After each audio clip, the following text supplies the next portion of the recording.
Hello students, आज अपन पढ़ेंगे ellipse. पिछले लेक्चर में हमने पैराबोला देखा और आज अपना दूसरा कोनिक है ये एलिप्स। तो सबसे पहले डेफिनेशन एलिप्स की। ये एलिप्स को हिंदी में दीर्घवृत्त कहते हैं। तो दीर्घवृत्त या एलिप्स एक ऐसा गतिमान बिंदु का बिंदुपथ है जो इस प्रकार चलता है कि उसकी एक स्थिर बिंदु से दूरी और एक स्थिर रेखा से दूरियों का जो अनुपात है, रेशियो है, वो हमेशा कांस्टेंट रहता है।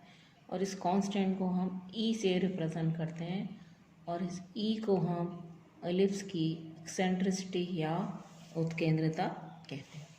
तो क्या है, तो बिल्कुल पैराबोला की जैसे ही है, बस वहाँ S P upon P M जो 1 के बराबर रहता है, यहाँ S P upon P M E के बराबर रहता है। ये एक कांस्टेंट है और इसकी वैल्यू जो है वो लेस देन 1 होती है।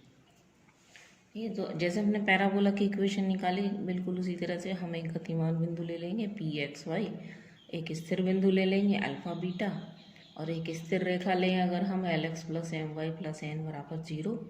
तो परिभाषा से इलिप्स की से क्या है, S P upon P M. बिंदु पी का स्थिर बिंदु एस जिसे कि हम फोकस कहते हैं और एक स्थिर रेखा जिसे हम नियता कहते हैं, दूरियों का अनुपात सदैव ई के बराबर रहे, जहाँ पर कि ई की वैल्यू कैसी है हमारी, लेस देन 1 है।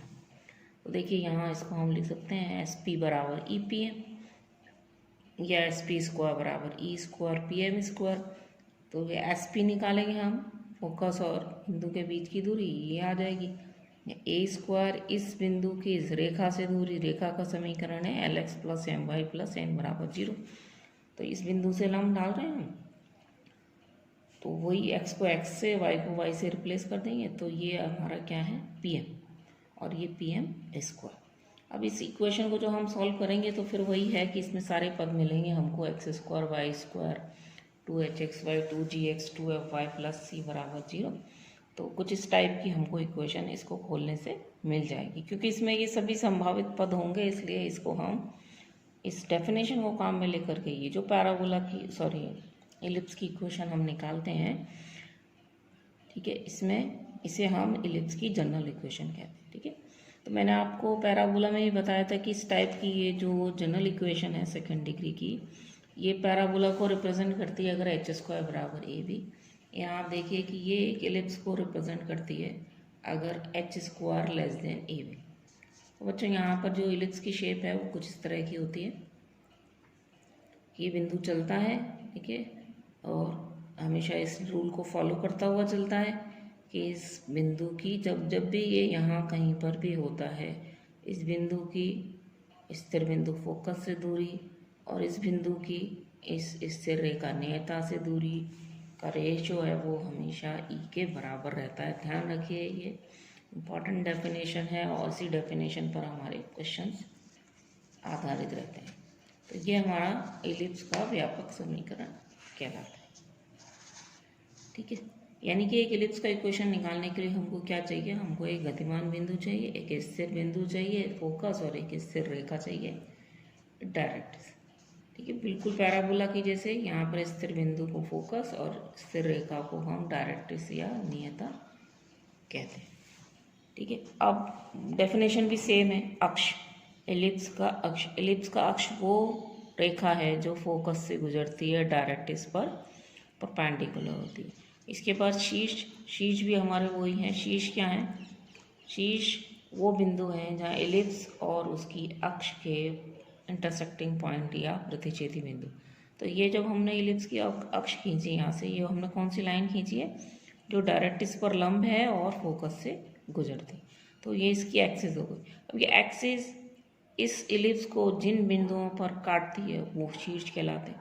तो ये पैराबोला तो हमारा खुला कर्व था, ये हमारा क्या है, क्लोज कर्व है। तो कोई भी लाइन को क्या है, ये दो बिंदुओं पर काटेगा। तो इस अक्ष भी एक रेखा, इसको ये दो बिंदुओं पर काटता है, इसलिए एलिप्स के दो शीर्ष होते हैं। ठीक है, एलिप्स के दो शीर्ष होते हैं, एक यहाँ ए, दूसरा है ये हमारा ए डैश।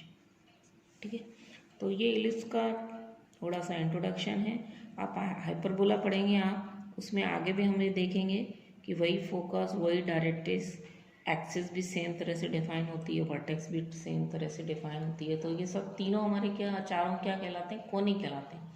सर्किल, पैराबोला, एलिप्स और हाइपरबोला, ये चारों की चारों में डेफिनेशन जो है हमारी सेम चलती है। तो किसी भी कोनिक सेक्शन का जो हमारा ये वक्र है, उसमें सब में अक्ष की डेफिनेशन वही है, फोकस से गुजरने वाली, डायरेक्ट्रिक्स के लंब। वर्टेक्स वही है कि कर्व और उसकी अक्ष दोनों के जो प्रतिच्छेदी बिंदु हैं, चाहे वो एक हो चाहे वो दो हो, तो वो उसके शीर्ष या वर्टेक्स कहलाते हैं। आगे देखिए, आगे अपन पढ़ेंगे एलिप्स की मानक समीकरण, स्टैंडर्ड इक्वेशन ऑफ एलिप्स। अच्छा, यहाँ एक डेफिनेशन और है, पीछे हमने क्या पढ़ा, अक्ष और वर्टेक्स, एक इसमें नई डेफिनेशन और होती है, केंद्र। एलिप्स का केंद्र क्या होता है, एलिप्स के जो दोनों शीर्ष हैं, दोनों जो शीर्ष हैं, इसका जो मध्य बिंदु है एलिप्स का केंद्र कहलाता है। ठीक है, केंद्र क्या होता है, दोनों शीर्षों का मध्य बिंदु। अब इसके बाद हम आते हैं एलिप्स की मानक समीकरण। अब मानक समीकरण में हम कुछ ना कुछ स्टैंडर्ड मान लेते हैं, कुछ चीज़ों को हम मानक मान लेते हैं। तो यदि किसी दीर्घवृत्त के केंद्र को, एलिप्स के केंद्र को हम मूल बिंदु मान लें, मतलब केंद्र उसका मूल बिंदु पर स्थित हो, ठीक है, और उसका अक्ष जो है एक्स अक्ष हो, तो ऐसे में जो एलिप्स का समीकरण होता है, निकल करके आता है, हम उसे एलिप्स का मानक समीकरण या स्टैंडर्ड इक्वेशन कहते हैं। मानक से मतलब है स्टैंडर्ड इक्वेशन कहते हैं। तो देखिए, अब यहाँ पर भी हमारा वही है, एलिप्स है, ठीक है। इस एलिप्स का हमने क्या किया, केंद्र जो है वो मूल बिंदु है, तो ये हमारा क्या है, मूल बिंदु। तो जो उसका केंद्र था वो मूल बिंदु को मान लें हम, और जो उसकी अक्ष थी उसको हम एक्स अक्ष मान लें। जब हम ये मूल बिंदु मानेंगे तो यहाँ से क्या होगा, ये वाई अक्ष होगा, ठीक है। ऐसा मानने के बाद अब हमें इस एलिप्स का इक्वेशन निकालना। अब तो इस एलिप्स के दो शीर्ष हैं, ए और ए डैश। हम यहाँ एक चीज़ और मानते हैं कि मान लीजिए ए डैश बराबर 2a, ठीक है, ये हमने माना है ऊपर, ए डैश बराबर 2a, ठीक है। ये हम भी जानते हैं कि जो केंद्र क्या है, शीर्षों का मध्य बिंदु होता है, इसलिए क्या होगा, सी ए बराबर सी ए डैश बराबर ए। जब ये भी ए है, ये भी ए है, तो इसके निर्देशांक होंगे a0, इसके हो जाएंगे -a0। अब हमको इस एलिप्स का इक्वेशन लिखना है। अभी हमने पीछे देखा, एलिप्स का इक्वेशन निकालने के लिए हमें क्या चाहिए, एलिप्स पर एक गतिमान बिंदु चाहिए, एलिप्स की फोकस के कोऑर्डिनेट्स चाहिए और उसकी डायरेक्ट्रिक्स की इक्वेशन चाहिए। तो हम इस दूरी को 2a मानने के बाद हम फोकस के कोऑर्डिनेट्स निकालेंगे, डायरेक्ट्रिक्स की इक्वेशन निकालेंगे जैसा हमने पैराबोला में किया था, और फिर एस पी बराबर ई पी एम लगा करके एलिप्स की इक्वेशन आते हैं।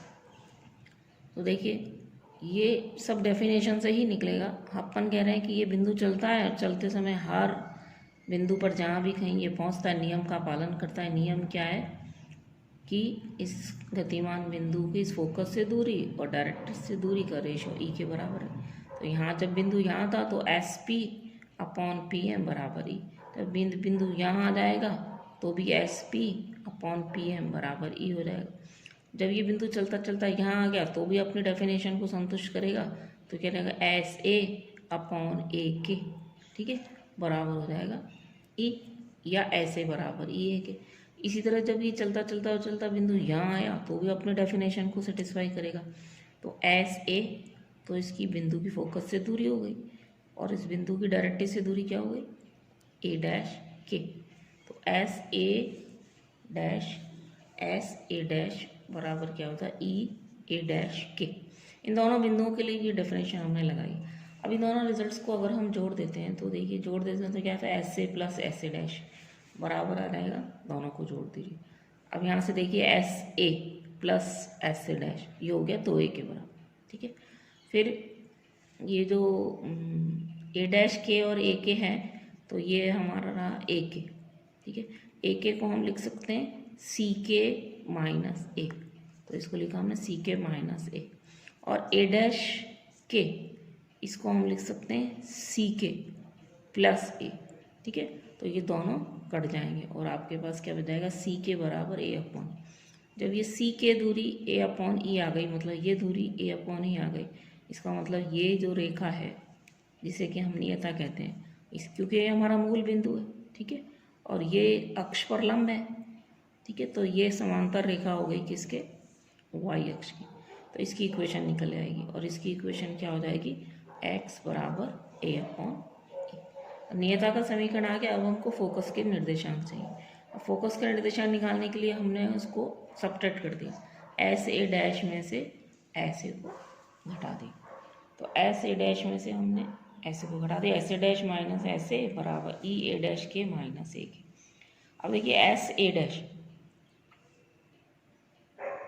एस ए डैश को हम लिख सकते हैं ए प्लस सी एस, तो इसको हम लिखें ए प्लस सी एस, और माइनस एस ए डैश को लिख सकते हैं हम ए माइनस सी एस, इसको हम क्या लिख सकते हैं ए माइनस सी एस, इसको हमने ए माइनस सी एस लिया, और ये ए डैश के माइनस ए के ये 2a के बराबर हो जाएंगे, ठीक है। सिंप्लीफाई किया, ए कट जाएगा और सी एस बराबर क्या आ जाएगा, ए अपॉन ए, सॉरी ए, सी एस बराबर क्या आ जाएगा ए, क्योंकि एस बिंदु कहाँ पर है, एक्स अक्ष पर स्थित है, क्योंकि इसको हमने पहले से ही क्या मान लिया, एक्स अक्ष मान लिया, तो इसके ये इसके क्या हो जाएंगे, निर्देशांक हो जाएंगे ए 0। अब हमें क्या मिला, इस इलिप्स की हमें सारी चीज़ें मिल गई, इसकी हमको क्या मिल गई, डायरेक्ट्रिक्स मिल गई, और इसकी हमको कोऑर्डिनेट्स मिल गए फोकस के, ठीक है, ये गतिमान बिंदु है ही। तो ये सारा प्रोसीजर हमने किया, ये फोकस के निर्देशांक और डायरेक्ट्रिक्स की इक्वेशन निकालनी, ठीक है। अब हम इस एलिप्स की इक्वेशन निकालेंगे। देखिए इस एलिप्स की हम इक्वेशन निकालेंगे। अब क्या करेंगे हम, ये दीर्घवृत्त एक गतिमान बिंदु पी एक्स वाई का बिंदु पथ है, इसलिए क्या होगा, परिभाषा से एस पी बराबर ई पी एम या S P square E P M square, जहाँ की एस क्या हमारा ए 0, नियता क्या हमारी एक्स बराबर ए अपॉन ई या एक्स माइनस ए अपॉन ई बराबर 0। तो हमने एस पी निकाल लिया, या एस पी आ जाएगा एक्स माइनस ए वाई माइनस 0 ई स्क्वायर, ये हमारा पी एम है। इस रेखा पर हम लंब डालेंगे, कहाँ से लंब डालेंगे, पी एक्स वाई से, तो वही है, एक्स की जगह एक्स आएगा और वाई इसमें है नहीं, डिवाइडेड बाय एक्स के गुणांक का स्क्वायर वाई के गुणांक का स्क्वायर। इसको हमने सिंप्लीफाई किया, और सिंप्लीफाई करते हुए हम इस इक्वेशन पर आ गए, ठीक है। ये क्या हमारी x square upon a square plus y square upon a square 1 minus e square बराबर 1, ठीक है। अब इस एलिप्स की इक्वेशन ये है हमारी, इस एलिप्स की इक्वेशन में हम यहाँ एक सब्स्टिट्यूशन लगा देते हैं कि इसको हम डाल देते हैं बी स्क्वायर, ठीक है। तो इसको जब हम बी स्क्वायर डाल देते हैं तो एलिप्स की इक्वेशन ये बन जाती है। तो शुरू से हम कोई बी मान कर नहीं चलते हैं, हम यहाँ लास्ट में ये सब्स्टिट्यूशन लगाते हैं, उससे ये बी स्क्वायर बन जाता है। तो एलिप्स की ये एक मानक इक्वेशन है, x square upon a square plus y square upon b square बराबर 1, जहाँ बी स्क्वायर बराबर a square 1 minus e square. ये बहुत इंपॉर्टेंट रिलेशन है, ये हमको सारे सवालों को करने में काम आता है, ठीक है। अब ये हमारी इलिप्स की इक्वेशन होगी। अब इस इलिप्स की कुछ प्रॉपर्टीज हैं, ठीक है। प्रॉपर्टीज क्या हैं, जैसे लेटस रेक्टम होता है पैराबोला में, वैसे यहाँ लेटस रेक्टम है कि नाभि से गुजरने वाली और अक्ष पर जो परपेंडिकुलर जीवा होती है वो लेटस रेक्टम कहलाती है। तो इस लेटस रेक्टम, ये देखिए ये हमारा एलिप्स है, ये हमारी लेटस रेक्टम, ये हमारी लेटस रेक्टम। तो इस लेटस रेक्टम की लेंथ निकालने के लिए अपन क्या करेंगे, ये तो हमारी डिस्टेंस ए ही है, इस बिंदु के निर्देशांक क्या हो जाएंगे फिर इस समय ए ई एल के, ठीक है।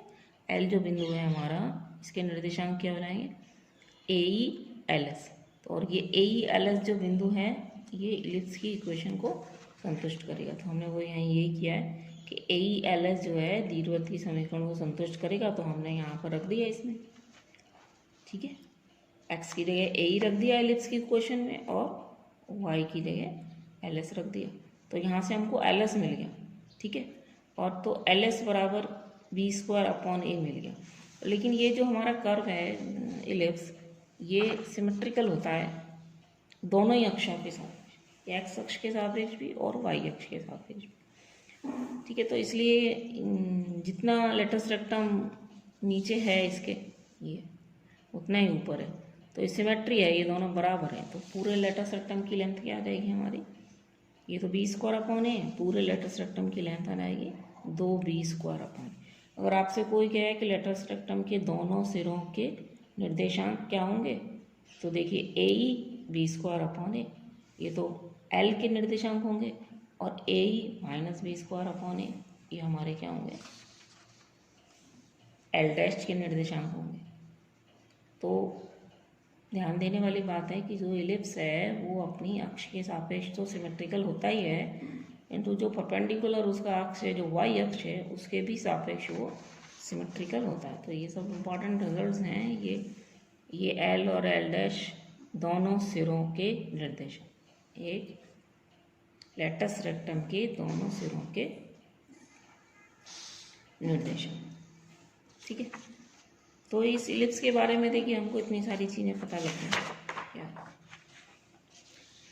अब इस इलिप्स की इक्वेशन में अगर हम x बराबर 0 रख दें, इलिप्स की इक्वेशन में अगर हम x बराबर 0 रख दें तो y बराबर प्लस माइनस भी आ जाएगा, ठीक है, y बराबर प्लस माइनस भी आ जाएगा। इसका मतलब ये y अक्ष को दो बिंदुओं पर काटता है, ठीक है, एक तो 0 भी और 0 माइनस भी, ठीक है। तो ये क्लोज कर्व है, इसलिए y अक्ष को भी दो बिंदुओं पर काटेगा। अब देखो हमारे पास इतनी सारी चीज़ें उस इलिप्स के बारे में हो गई, a' 2a के बराबर, b' 2b के बराबर।